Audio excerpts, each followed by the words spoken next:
ராமேஸ்வரம் தங்கச்சிமடம் அடுத்த அந்தோணியார்புரம் பகுதியில் மீட்கப்பட்ட துப்பாக்கி குண்டுகளை திருவாடனை நீதிபதி பாலமுருகன் நேரில் பார்வையிட்டு ஆய்வு நடத்தினார். இது தொடர்பான கூடுதல் விவரங்களை நமது செய்தியாளர் பாலாஜியிடம் கேட்டு தெரிந்து கொள்ளலாம். பாலாஜி, அந்தோணியார்புரம் பகுதியில் கண்டுபிடிக்கப்பட்ட தோட்டா மற்றும் ஆயுத குவியலை நீதிபதி பாலமுருகன் பார்வையிட்டது குறித்த விரிவான தகவல்களை பதிவு செய்யுங்க.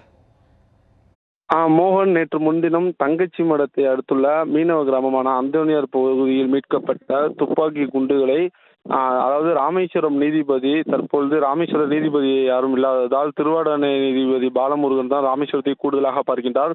எனவே இங்கு மீட்கப்பட்டுள்ள குண்டுகள் அனைத்தையுமே திருவாடனை குற்றவியல் நடுவர் நீதிமன்ற நீதிபதி திரு பாலமுருகன் தற்பொழுது அந்தோணியார்புரத்தில் மீட்கப்பட்ட அந்த குண்டுகளை பார்வையிட்டார். அவருடன் ராமேஸ்வரம் காவல்துறை துணை கண்காணிப்பாளர் மகேஷும் இருந்தார். மேலும் 3வது நாளாக துப்பாக்கி ஏந்திய 5 போலீஸ் மற்றும் வெடிகுண்டு கண்டறியும் குழு போலீசார்களும் மீட்கப்பட்ட துப்பாக்கி குண்டுகளை பாதுகாக்கப்பட்டு வருகின்றனர்.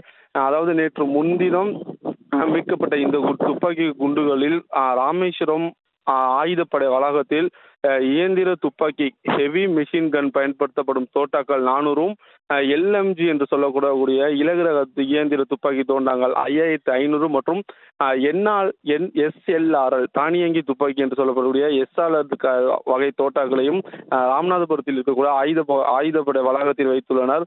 மேலும் இங்கு இருக்கக்கூடிய குண்டுகளை தான் தற்பொழுது நீதிபதி பார்வையிட்டார். இவர் பார்வையிட்டதற்கு பின்பு இவர் கொடுக்கக்கூடிய அறிக்கையில் இவரால் கொடுக்கப்படக்கூடிய அறிக்கையானது மதுரை மாநகர ஆணையருக்கு கொடுக்கப்படும். அவர் அதற்கு பின்பு மதுரை மாநகர ஆணையர் நீதிபதி கொடுத்த அறிக்கையை அடுத்து இந்த குண்டுகள் அனைத்தையும் மீண்டும் பயன்படுத்தலாமா அல்லது மக்கள் நடமாட்டம் பகுதி இல்லாத ஒரு இடத்திற்கு கொண்டு போய் அனைத்தையும் அழிக்கவும் வேண்டுமா என்பது எல்லாம் இனிமேல் தான் தெரிய வரும்.